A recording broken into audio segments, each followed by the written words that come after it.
Assalamualaikum warahmatullahi wabarakatuh. Alhamdulillah wassalatu wassalamu ala Rasulillah.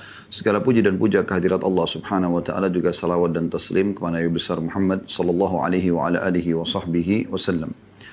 Seperti biasa teman-teman sekalian, di sore hari, di hari Senin, semoga Allah SWT berkahi, kita melanjutkan bedah buku kita, kumpulan doa dalam Al-Quran dan Hadis yang ditulis oleh Syekh Sa'id bin Waqf Al-Qahtani rahimahullah, dan kita akan masuk ke bab ke-41 dari doa-doa yang beliau susun, yaitu doa agar dimudahkan melunasi utang. Sebelumnya saya akan coba menjelaskan dulu bahwasanya hutang dalam Islam itu hanya dibolehkan bagi orang yang terdesak atau sangat membutuhkan, dan tidak dianjurkan orang berutang sementara dia punya kemampuan. Contoh kasus di zaman kita sekarang yang terjadi banyak pelanggaran agama adalah makin mampu, maka makin banyak utangnya. Padahal sebenarnya ini tidak dibolehkan dalam syariat. Karena hutang itu sekali lagi hanya boleh bagi orang yang tidak mampu atau terdesak. Kita temukan misalnya penggunaan kartu kredit di zaman kita sekarang, justru makin kaya orang tersebut, maka makin besar limitnya agar dia berhutang. Walaupun cicilan tersebut 0%, sementara dia mampu untuk membeli cash, maka ada larangan dalam Islam untuk berhutang. Ya. Jadi hutang ini hanya bagi orang yang perlu saja, terdesak. Ya. Sementara bagi yang mampu tidak dibolehkan. Beranjak daripada hadis Nabi SAW yang disahihkan oleh para ulama hadis. Seingat saya ini diriwayatkan oleh Imam Ahmad dan Imam Adz-Dzahabi rahimahullah menyebutkan hadis ini dalam buku beliau, dosa-dosa besar. Matlul ghani, kata Nabi SAW, matlul ghani zulm. Menunda pembayaran bagi orang yang kaya adalah kezaliman atau dosa besar. Ya, makanya Imam Adz-Dzahabi rahimahullah masukkan kategori dosa besar orang mampu yang menunda pembayaran utang. Di sini masuk dalamnya adalah dia utang sementara dia mampu. Untuk apa dia utang? Sementara konsekuensi daripada utang tersebut sangat berat. Ya, nanti akan kita jelaskan dalil-dalil orang yang menunda pembayaran utang sementara dia mampu, atau sengaja dia berhutang sementara dia mampu. Ya.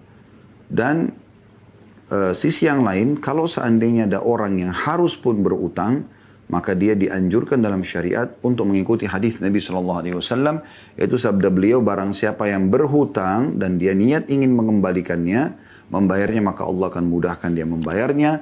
Dan barang siapa yang berhutang tidak ingin membayarnya dari awal, ya, dia tidak ingin membayar, maka Allah pun akan persulit dia untuk membayarnya. Sementara banyak sekali ancaman bagi orang-orang yang wafat sementara dia tidak membayar utangnya. Sebagaimana dalam hadis Nabi SAW diantaranya beliau bersumpah 3 kali, demi zat yang jiwaku dalam genggamannya, kalau seandainya seseorang itu mati, terbunuh mati syahid, kemudian dia hidup lagi, terbunuh mati syahid, kemudian dia hidup lagi, terbunuh mati syahid yang ketiga kali, ya, 1 kali aja sudah luar biasa, apalagi sampai 3 kali mati syahid, tidak akan diterima ruhnya oleh Allah Subhanahu Wa Taala sampai utangnya terbayar.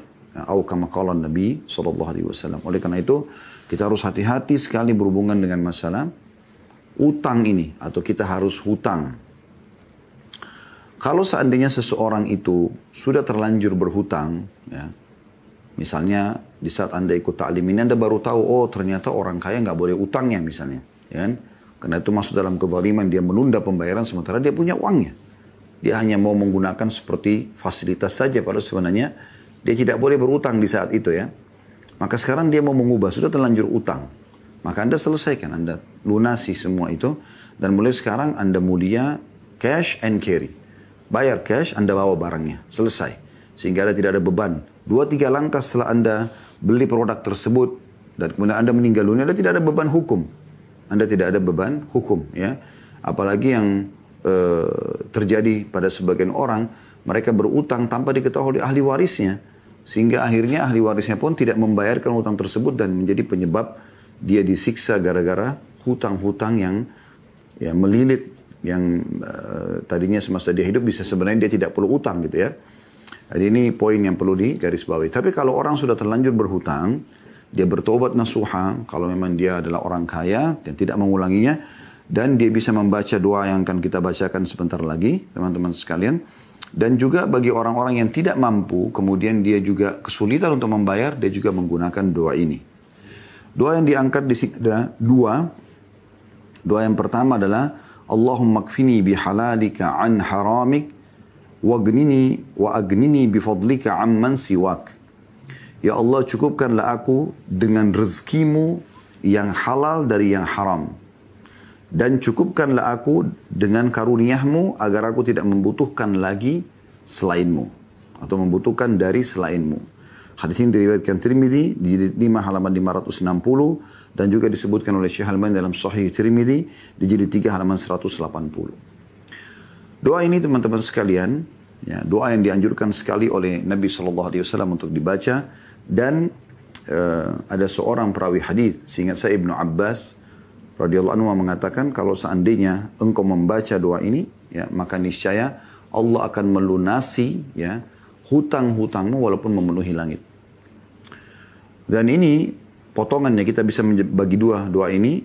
Ya Allah, cukupkanlah aku dengan rezekimu yang halal dari yang haram. Maksudnya agar selalu pendapatanku hanya yang halal saja, ya, yang betul-betul aku bebas untuk mengelolanya, menikmatinya.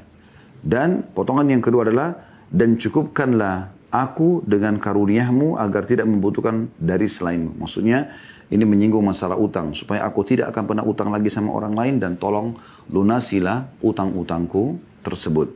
Ini makna daripada doa yang pertama. Doa yang kedua ada poin B-nya. Allahumma inni a'udzubika minal hammi wal hazan wal ajzi wal kasal wal bukhli wal jubni wa dala'id daini wa galabatir rijal. Ya Allah, sungguhnya aku berlindung kepadamu dari duka dan kesedihan, kelemahan dan kemalasan, kebakhilan dan sifat pengecut, serta himpitan hutang dan penindasan orang-orang. Hadis ini diriwayatkan Imam Bukhari jadi 7 halaman 158. Pernah ada seorang sahabat datang kepada Nabi SAW dan mengeluhkan tentang utang yang melilit dia. Maka Nabi SAW pun memerintahkan agar dia membaca doa ini agar Allah Subhanahu wa taala menyelesaikan utangnya. Diambil dari potongan hadis, ya, potongan doa yang terakhir, wa dala'id daini wa galabatir rijal, dan selamatkan aku ya Allah dari himpitan hutang dan penindasan orang-orang. Karena dua hal ini sangat berdekatan, ya. Orang kalau utang lama nggak dibayar maka akan bisa memunculkan penindasan, ya.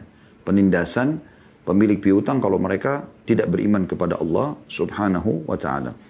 Ibnu Abbas juga menyebutkan bahwasanya siapa yang membaca doa ini maka akan dilunasi utangnya oleh Allah Subhanahu wa taala walaupun memenuhi langit. Tapi tentu di sini diikuti dengan ikhtiar-ikhtiar, karena Islam mengajarkan kepada kita teman-teman sekalian, selain berdoa kita juga berikhtiar. Ada asbab, ada sebab-sebab. Ya, Maryam alaihissalam pada saat dia lagi hamil dan mau melahirkan Isa alaihissalam di bawah sebuah pohon, Allah sebutkan dalam surah Maryam, A'udzu billahi minasyaitonir rajim, wa huzzi ilaiki bijiz'in nakhlati tusaqit 'alaiki rutaban janiyya. Dan goncangkanlah pohon kurma yang ada di sebelahmu, hai Maryam, maka akan berjatuhan kepadamu kurma-kurma yang sudah matang. Kenapa Allah Subhanahu wa taala tidak jatuhkan langsung saja kurma itu? Langsung aja di pangkuan Maryam, atau langsung saja Maryam merasa kenyang. Allah Subhanahu wa taala ingin manusia memahami kalau Allah menciptakan sebab-sebab yang seharusnya sebab itu diikuti. Jadi sebab kita akan sembuh dengan kita ikhtiar berobat, ya. Jadi kita sebab mendapatkan rezeki dengan kita coba bekerja, berusaha, berikhtiar. Nah, ini semua poin-poin yang harus diketahui. Kenapa Musa alaihissalam pada saat mau membelah Laut Merah untuk selamat dari Fir'aun, Allah masih suruh Musa untuk mencambukkan tongkatnya ke pinggiran Laut Merah, baru kemudian air Laut Merah itu meninggi seperti dinding-dinding. Kenapa Allah SWT tidak langsung saja menaikkan air tanpa ada cambukan dari tongkat Nabi Musa alaihissalam ke pinggiran laut? Supaya ada ikhtiar, ada sebab yang mendatangkan hasil, gitu ya. Itu yang dimaksudkan di sini. Jadi seseorang itu berusaha berikhtiar menyelesaikan hutang-hutangnya sambil dia membaca doa-doa ini tentunya. Tentu doa yang kedua ini memiliki banyak sekali kandungan. Ada 8 hal yang kita berlindung dari Allah Subhanahu wa taala. Yang pertama, berlindung dari ham. Allahumma inni a'udzubika minal ham, atau duka. Duka biasanya lebih dalam lagi daripada kesedihan, ya. Misalnya kehilangan orang yang sangat dicintai, atau dari kaya raya tiba-tiba bangkrut, itu duka. Diistilahkan dengan ham. Sampai membuat orang itu sulit untuk tidur, ya. Sulit untuk makan, beraktivitas, itu diistilahkan dengan ham. Kita berlindung kepada Allah SWT agar diselamatkan dari duka seperti ini. Wal hazan, hazan kesedihan secara umum, ya. Tapi tidak mendalam seperti, ya, ham. Jadi ham itu lebih dalam daripada hazan. Tapi hazan ini teman-teman sekalian secara global. Semua jenis kesedihan yang membuat kita jadi sedih, merasa kecil hati dan segala macam, ini kita berlindung kepada Allah SWT darinya. Kemudian itu yang pertama dan yang kedua. Yang kedua, ketiga dan yang keempat adalah wal ajzi wal kasal. Dan kami berlindung kepadamu ya Allah dari kelemahan, ajz. Selalu merasa, kayaknya saya nggak bisa. Islam selalu mengajarkan, saya bisa. Ya, selama itu halal, lakukan. Nikmati. Tempuh jalannya untuk meraihnya gitu. Ya, selama itu haram, walaupun kita mampu, kita tinggalkan. Ya. Jadi kita berlindung kepada Allah SWT dari kelemahan. Selalu merasa tidak bisa, tidak bisa. Dan juga al-kasal. Ini satu pasang ya. Jadi orang kalau sudah ajiz, ya, lemah, maka pasti akan malas. Gitu kan? Tapi kalau orang semangat giat, maka pasti akan rajin, gitu kan? Maka di sini ajzi wal kasal, kita berlindung kepada Allah dari kelemahan dan kemalasan, karena memang ini satu kesatuan, bersaudara gitu ya.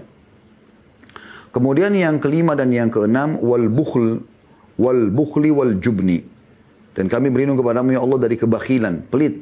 Ini juga Imam Az-Zahabi rahimahullah, juga Syekh Muhammad At-Tamimi rahimahullah, dan juga beberapa penulis buku tentang dosa-dosa besar masukkan kategori bakhil adalah dosa besar. Pelit, ya, perhitungan, tidak mau mengeluarkan di jalan Allah Subhanahu wa taala. Ini kita berlindung kepadanya atau darinya. Dan sifat pengecut. Islam tidak kenal pengecut, selalu pemberani pada kebenaran tentunya ya. Berani dalam mempertahankan kebenaran.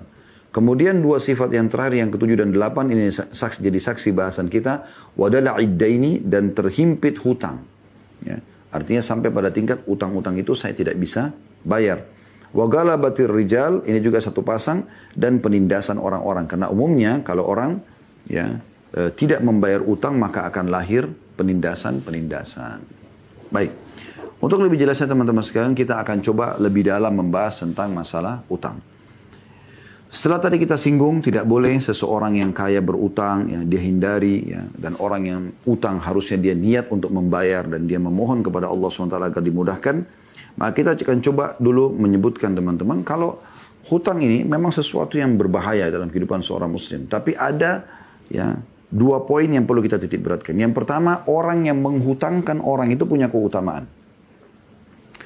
Anda kalau Allah berikan kelebihan rezeki, lalu ada orang yang butuh dan Anda utangkan dia, ini punya keutamaan tersendiri. Ini adalah jenis investasi yang tidak ada keuntungan dalamnya. Jadi saya sering bahasakan supaya mudah difahami, investasi dalam Islam ada dua.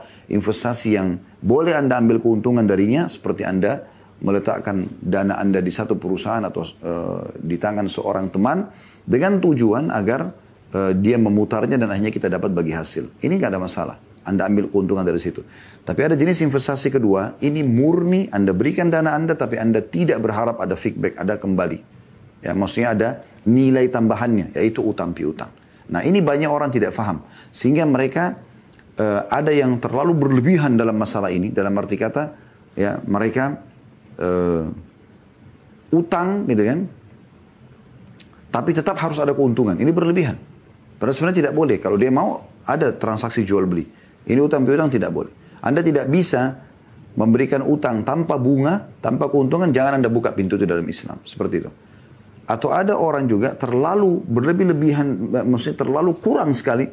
Mereka utang dan tidak mau membayarnya. Nah ini juga kekeliruan teman-teman sekalian. Ya. Baik, kita akan coba masuk dulu. Apa sih keutamaannya kalau seseorang itu mengutangkan orang lain? Ini punya keutamaan tersendiri dalam Islam ya. Kita dengarkan hadis Abu Hurairah radhiyallahu anhu dalam hadis yang sahih diriwayatkan Imam Muslim nomor 2699. Kata Nabi SAW, "Man naffasa an mu'minin kurbatan min kurabid dunya, naffasallahu anhu kurbatan min kurabi yaumil qiyamah." Artinya, barang siapa yang meringankan sebuah kesusahan, kesedihan, permasalahan yang sedang dihadapi oleh seorang mukmin di dunia, maka Allah akan meringankan kesusahannya pada hari kiamat. Artinya apapun yang membahayakan di hari kiamat yang bisa membuat dia sedih, maka Allah akan hilangkan karena dia membantu seorang muslim di dunia.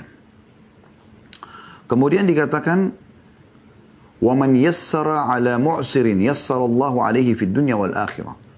Dan barang siapa yang memudahkan urusan seseorang yang dalam kesulitan. Jadi ada orang yang butuh sesuatu dari dia, dia mudahkan urusannya. Maka Allah pun akan memberinya kemudahan di dunia dan di akhirat. Ya. Pegawai Anda, pembantu rumah tangga, supir Anda mudahkan urusannya. Ya. Anda ada orang yang datang ke kantor Anda kantor pelayanan masyarakat misalnya, Anda mudahkan, maka ini masuk dalamnya. Kemudian selanjutnya kata Nabi SAW, وَمَنْ سَتَرَ مُسْلِمًا سَتَرَهُ اللَّهُ فِي الدُّنْيَا وَالْآخِرَةِ. Dan barang siapa yang menutupi aib atau kekurangan seseorang di dunia, maka Allah akan menutupi aibnya di dunia dan di akhirat. Ya. Siapa yang menutupi kekurangan seorang muslim, aibnya di dunia, maka Allah akan tutupi juga aibnya di dunia dan di akhirat. Dan yang terakhir, yang keempat, kata Nabi SAW, Wallahu fi aunil abdi ma kana al-abdu fi auni akhi. Dan Allah akan senantiasa menolong hambanya selama hambanya tersebut menolong saudaranya. Keempat hal ini teman-teman sekalian, masuk dalamnya adalah melunasi utang atau memberikan utang. Ya kan? Karena potongan pertama, barang siapa yang ya, meringankan sebuah kesusahan atau kesedihan seorang mukmin dunia, Allah akan meringankan susahnya pada hari kiamat. Ini termasuk utang. Ya. Orang tidak mungkin datang mau utang kecuali memang dia dalam keadaan susah. Anda berikan, Anda dapat keutamaan itu. Kemudian yang kedua, barang siapa yang memudahkan urusan seseorang dalam keadaan sulit, Allah akan mudahkan urusan dunia dan di akhirat. Artinya, dia lagi dalam kesulitan, Anda mudahkan urusannya. Dia mau bayar rumah sakit anaknya, dia mau bayar rumah sakit buat dia, mau beli obat, ya, dan segala macam hal, maka Anda dapat lagi di sini. Ini dengan membayar utang, memberikan utang. Potongan ketiga juga Anda dapatkan dengan memberikan utang, yaitu barang siapa yang menutup aib seseorang muslim di dunia, Allah akan tutup aibnya di dunia dan di akhirat. Ini kan kekurangan dia, aib dia. Anda tutupin dengan cara memberikan kepada dia pinjaman. Dan yang terakhir, Allah senantiasa menolong hambanya selama hamba tersebut menolong saudaranya. Dan ini pertolongan juga dengan memberikan utang. Jadi semua yang dijanjikan dalam hadis ini, empat-empatnya bisa didapatkan dengan mengutangkan orang. Gitu ya. Dalam kitab Tuhfatul Ahwadhi, syarah daripada Sunan Tirmidzi, di jilid 7 halaman 261 dijelaskan, makna hadis ini memberikan kemudahan pada orang ya, miskin, baik mukmin ataupun kafir, yang memiliki utang dengan menangguhkan pelunasan utang atau membebaskan sebagian utang atau membebaskan seluruh utangnya.